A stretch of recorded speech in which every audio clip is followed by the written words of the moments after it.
Well, listening to that with us is Simon Stevens, who works for Addictions UK and is based in the North East. Simon, hello to you. Good evening, Tony, and good evening to Sam. The problems here, Simon, are many and complex, but why do we think it affects the North East then in particular? I think there's two big things that you can look at. One is, as your previous speaker talked about, the quality of services on offer. All too often, services come in with the lowest bid. They're the ones who are accepted. They fantastically underestimate the need, and indeed some go crashing out into bankruptcy.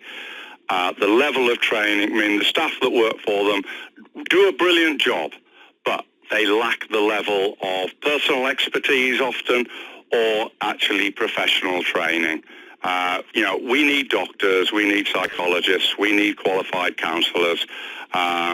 We also need people with experiential, kind of education as well, and ideally the two put together. Well, I guess, Simon, that's pretty much where you come in, because it's no secret that you were a former user and you're clean now. I think 17 years you've been clean now. That's absolutely true. Would you agree there is a perception amongst many people in this country that a lot of users don't want to be clean? They just want to carry on doing drugs and getting their hands on them by whatever means possible. How is it, Simon? What is the general picture? Do a lot of addicts want to get clean and simply can't find the way? That can be the case, but distinctions have to be made between people who recreationally use drugs, and there are dangers associated with that. What are you using? What happens if it gets to be you're using too much? Just think of a parallel with alcohol. Then there are those who are the ones who, really kind of cost society the most. And more often than not, a huge percentage of the time, they are people who are medicating underlying mental health experiences. And here you have to bring in, dual diagnosis, and the lack of money given for working with people with dual diagnosis is staggering. We keep hearing that more and more money is going to be put into mental health systems.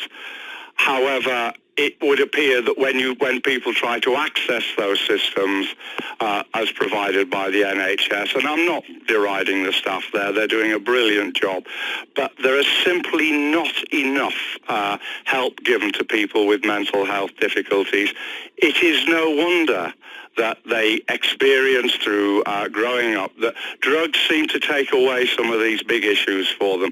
It makes them more comfortable, but it is a rapacious creditor. It demands more and more from those people. And that's it, of course, the long-term consequences. Public Health England point out that they feel a lot of people aren't in treatment and are actually out of reach, and I'm sure that would include the vulnerable the people that you're talking about there. Just one final word, Simon, on this other development as well that the statistics have thrown up, that the mortality rate now affects more over 40s than over 30s, and there's this theory, it's been called the train spotting generation, that a group who grew up in the 90s and started taking recreational drugs, and now they're finding the long-term consequences as well. Do you buy into that? There are people who began using in the past. Older people are starting using now, so it's not necessarily just that. Drugs are far more available than they've ever been, and we have a huge debate as, it should be legalised, it's not really that bad, we just need to get rid of the criminal element.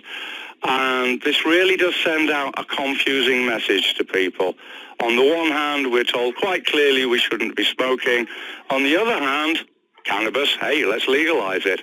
So we've got a very confused outlook on what we want to achieve with systems that essentially cheat the dopamine system that motivates us in life.